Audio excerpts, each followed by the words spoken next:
Yaorana à toutes et à tous et soyez les bienvenus dans Fais-nous un foot, votre rendez-vous 100% football local.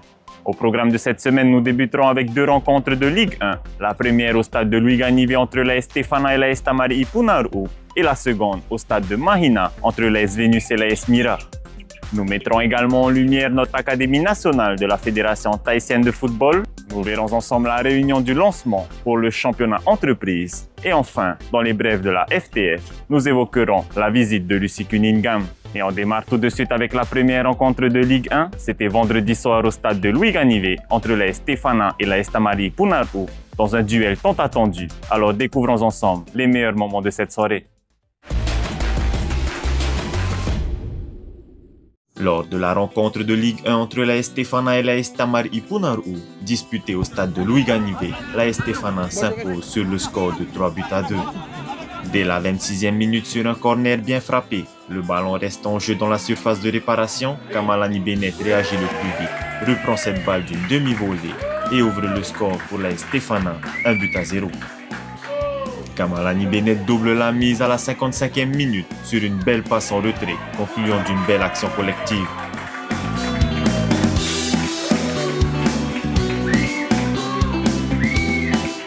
L'AS Tamari Ipunaru réduit l'écart à la 67e minute grâce à Teivari Ludivion qui marque de la tête sur coup franc. À la 73e minute, l'AS Stefana obtient un penalty transformé par Inuit Seiyuu, leur nouvelle recrue. Et dans le temps additionnel, Gary Rochette réduit à nouveau le score pour l'AS Tamari Ipunaru sur penalty, mais l'AS Stefana conserve finalement la victoire par 3-2 au terme d'un match longuement disputé. Au début du match, ça a été difficile parce qu'on a eu beaucoup d'occasions, mais on n'a pas su les mettre au fond. Donc, c'est ce qui nous a fait du mal en deuxième mi-temps.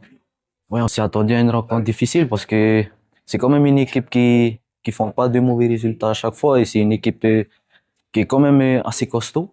Ça a été de rester concentré et en deuxième mi-temps, de chaque occasion de les mettre au fond. Et ça s'annonce quand même positif parce que on est une équipe très jeune. Je pense qu'on a encore du jus pour les playoffs et l'objectif c'est quand même d'aller chercher le haut du podium cette année. Avec nos armes, même si c'est une équipe très jeune, je pense qu'on peut le faire et on peut aller chercher ce podium cette année. Et félicitations à l'AS Stefana qui gagne les 4 points à domicile. Et après ce premier duel, direction le stade de Mahina pour assister à la rencontre entre l'AS Vénus et l'AS Mira. C'était samedi après-midi. Tout de suite, le résumé en images.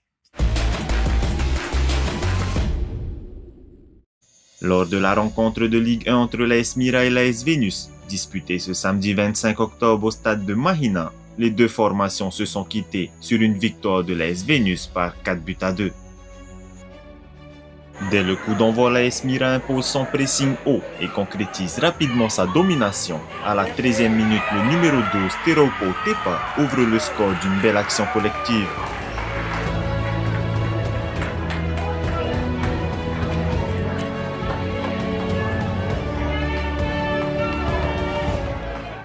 Mais l'AS Vénus réagit à la 31e minute.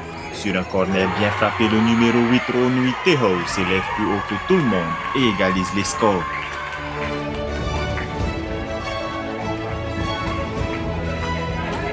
Juste avant la pause, à la 44e minute, Tamatea Arapari, le numéro 4 de l'AS Mira, tente une frappe lourde qui est déviée par le défenseur Poma Potin dans ses propres filets. L'AS Mira reprend alors l'avantage juste avant la mi-temps. En seconde période, Manuari Chan déclenche une frappe puissante qui trompe le gardien adverse et offre une large victoire à son équipe. Un match très engagé et disputé, l'AS Vénus parvient tout de même à arracher la victoire face à l'AS Mira, une équipe très combative. Oui, la première mi-temps, on n'était pas encore dans le match parce qu'on avait fait plein d'erreurs et ça nous coûtait 2 buts. Ces débuts-là, ça nous a un peu perturbé après. Mais après, heureusement, on a vite marqué aussi pour rester dans le match. Mais sinon, ça a été très dur le premier mi-temps. C'est d'aller presser haut pour revenir, pour égaliser. Parce que j'ai demandé à mes gars que dès le coup d'envoi, la deuxième mi-temps, il faut vite marquer pour se remettre encore dans le match. Et c'est ce qu'on a fait en deuxième mi-temps. Oui, parce que je voyais que les joueurs ils étaient énervés. Il y a d'autres qui n'est pas encore dans le match. Ça, j'ai vite fait le changement pour redynamiser le groupe. Ben, comme je t'ai dit la dernière fois, ben, l'objectif d'abord, c'était dans le play-off. Et après, on verra la suite. Et on félicite également l'AS Vénus pour sa victoire à domicile. À présent, voyons ensemble les autres résultats de cette semaine et le classement en images. Dans les résultats de cette 5e journée de la Ligue 1, l'AS Stéphana gagne son match par 3-2 sur l'AS Tamari Punaru. L'AS Dragon perd son match par 1-2 sur l'AS Central Sport. L'AS Jeune Tahitien perd son match par 3-13 sur l'AS Piret. Et enfin, l'AS Mira perd son match par 2-4 sur l'AS Vénus. Du côté du classement général, l'AS Stéphana conserve la première place avec 18 points, suivi de l'AS Vénus avec 15 points. L'AS Piret est 3e avec 14 points, suivi de l'AS Mira au coude à coude avec l'AS Tamari Punaru à 12 points. L'AS Central Sport et l'AS Dragon sont à égalité avec 11 points. L'AS Tayarapo FC est 8e avec 10 points. L'AS Jeune Tahitien est 9e avec 5 points. Et enfin l'AS Power ferme la marche avec 4 points.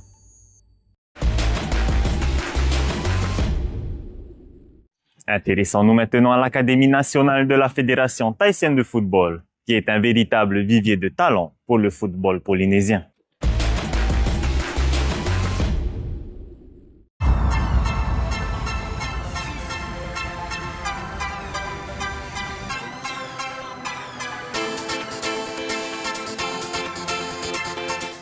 Donc moi je m'appelle Axel Catramados, je suis à l'académie de la FTF, Fédération tahitienne de football, en U17 et U16 et je joue au poste de ailier gauche.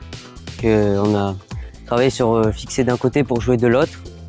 On a travaillé ça sous des formes de jeu réduit ou encore en match et on a travaillé sur des exercices de technicité, de rapidité et souvent au début des entraînements on a du renforcement physique aussi. Au sein de l'équipe l'ambiance se passe bien. On se soutient tous les uns aux autres. Dès que quelqu'un fait une erreur, on l'encourage, on lui dit de s'améliorer. Il n'y a aucun coéquipier qui est mis de côté à l'écart. Et avec le coach, ça se passe très bien. C'est un nouveau coach, on l'a bien accueilli et on espère que ça continuera comme ça tout au long de l'année. Pour moi, mes objectifs, ça serait de continuer à progresser à fond et devenir la meilleure version de moi-même ici et espérer jouer dans un autre club et atteindre le niveau pro.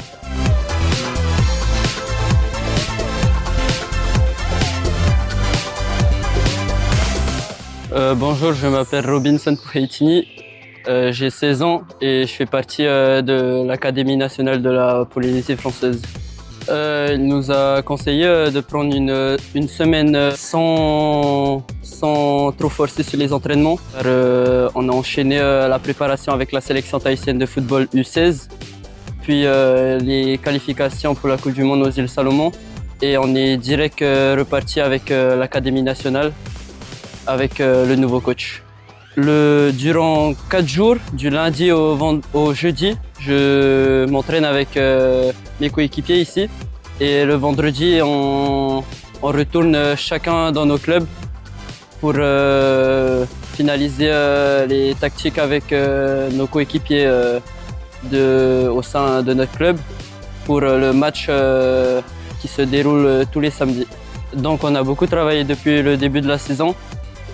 Du coup, ça va nous faire un peu du bien de nous reposer, de couper un peu le foot. Et voilà.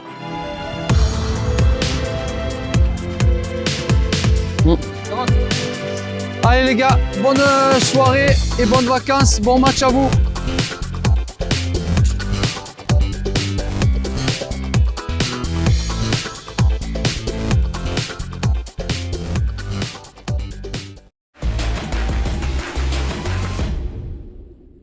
Passons maintenant à la reprise du championnat entreprise. Une réunion clé a eu lieu à la Fédération tahitienne de football, un moment important pour ses dirigeants, mais aussi pour ses éducateurs. Déjà avant tout, bonsoir tout le monde. Donc merci à vous d'être présents ce soir. Donc par rapport à la réunion, cette réunion-là, c'est une réunion pour voir si on va remettre en place l'entreprise, tout ça. Ce soir, réunion pour démarrer la saison. Du coup, on a discuté sur les nouveaux points du règlement. Qu'on va un peu plus structurer le football entreprise. Naya nous a présenté les différents points. Voilà, on a tous donné notre avis et on a hâte de commencer en fait le championnat. Bien sûr, on sait tous que les personnes qui peuvent venir en entreprise, c'est pour du loisir. Et du coup, par exemple, on a mis moins de 40 ans, tu peux plus participer en entreprise. Du coup, on a dit que c'était peut-être un frein aussi à ces personnes qui ne jouent plus au football en Ligue 1 ou en Ligue 2 de pouvoir basculer chez nous en entreprise pour du loisir. Du coup, il y a ce point qu'on a essayé de débattre avec les directions des compétitions.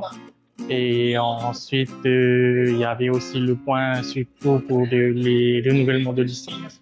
Comme on voulait bloquer justement, c'est vrai que c'est un championnat entreprise et qu'il n'y ait que des licenciés entreprises. Mais ça fait des années que moi, j'ai des joueurs qui sont chez moi, mais qui ne travaillent pas forcément chez moi. Mais j'aimerais bien quand même les garder et ils me disent déjà que coach, mon but, c'est pas forcément de retourner en championnat Ligue 1 ou Ligue 2. Bien sûr, comme tout compétiteur, on a hâte de commencer le championnat, voilà. Après, c'est vrai qu'on est les tenants du titre, du coup, on veut défendre encore cette année notre titre. On a déjà fait quelques matchs amicaux et ouais, l'équipe, ça va, ils se sentent bien et je suis tout très hâte de commencer. On a gagné déjà 3 fois d'affilée. On espère garder notre titre cette année. Voilà. Après, que le meilleur gagne. Tout le monde, je pense, que veut essayer de nous détrôner. Et voilà, ce qui fait aussi la beauté du football, quoi.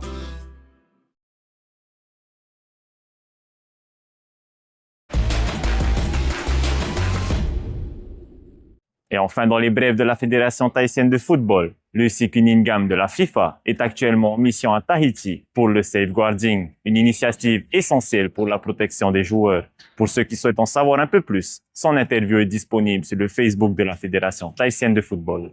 Fais-nous un foot, c'est déjà terminé pour aujourd'hui. On se donne rendez-vous la semaine prochaine. Merci de votre fidélité et nana!